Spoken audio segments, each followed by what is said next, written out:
What is going on, guys? Grave here. Today we're going to talk about the Battlefield 1 trailer, the new one. Of course, I'm sure you guys have seen it. It's got a lot of action in it, from horses to the behemoth train to a lot of action with planes, biplanes, and things in the desert.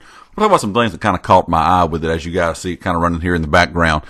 The interesting thing to me was there was a lot of horse action. Of course, there were some other vehicles as well we'll get into in just a minute. But there was a lot of action with the horses. And I think it's kind of interesting idea, something a little different.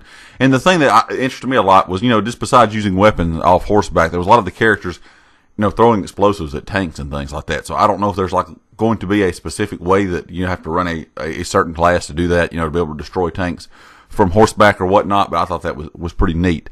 Also another thing that was very interesting, of course, it shows a lot of the train in this. The behemoths, we've all seen in most of, or have been talked about in Battlefield 1, have always been the, large blimp-style behemoths. And of course, this tank, and this map is going to be a train going through the desert, which I think was very, very neat also. The thing to kind of see now on the trailer itself, what I thought was interesting, was a sandstorm comes through. I don't know if it's going to be kind of like some past Battlefield, like in Battlefield 4, where it's a Levolution style thing, or if it's going to be just dynamic weather. We know they've talked about a lot about dynamic weather in the game back in the earlier stages. They haven't really mentioned anything about Levolution, so I think Levolution is going to be out, and that's probably going to be a good thing. That was more of just a kind of selling point, Levolution. It wasn't really anything that was that amazing because it was all set. I think the dynamic weather with the big destruction they have brought is going to be a lot better, and I think the dynamic weather adds a little bit to it if it's on every map and it's done right. This map seems to be very kind of varied. It shows some different scenes here in the desert, kind of in some little bit of towns or cities built inside the desert. So it's going to be a little bit of different fighting. It's not going to be just wide open in the desert. So that is definitely a good thing, because the map's going to be a little bit more varied and it's not going to be just wide open. I think the way that the map's going to play out, and of course this is one we're going to play in the beta, I think it's going to be very good.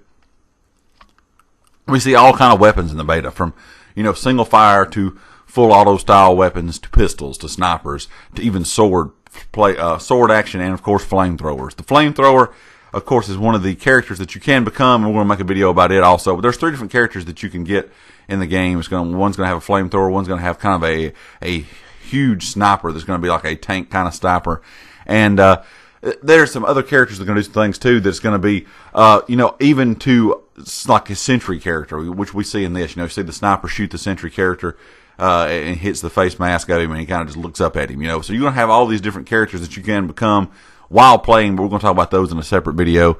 The other things that I thought were neat was there was some other vehicles in the game, like Jeeps and things. You saw the Jeeps running around. So we know there's going to be Jeeps. We know there's going to be horses. We know there's going to be tanks. We didn't really see anything about like sidecar motorcycles or anything like that. I think that would be kind of interesting. We'll get into a little, I'm sure, some more vehicle details later on, but I think there's going to be a lot of ways to get around the map. And I think that was one problem in Battlefield 4 a lot of people saw. There wasn't a lot of ways to get around the map. You might spawn in your base, vehicles were gone, that kind of thing. Also, a lot of biplane action. I think the biplanes are going to be a lot of fun. I think it's great that you actually can have more than one person flying a plane now. In past Battlefields, Battlefield 3, Battlefield 4, a lot of people didn't like it. There's only one person could be in a jet. Now these biplanes, you can have multiple people shooting, one flying, so I think that's going to be a lot of fun. I think the neatest thing at the end was the bombing of the ship in the ocean. You saw the ship or at sea kind of being bombarded by planes, dropping missiles on it, that kind of thing.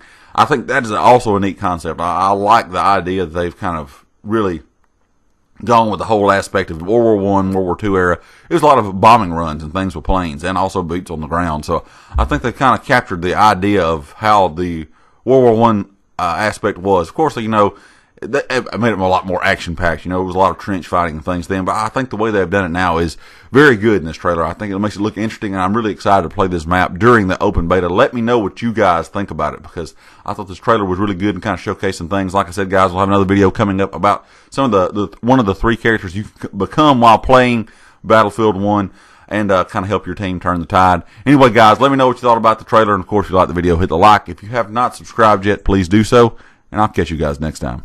Peace.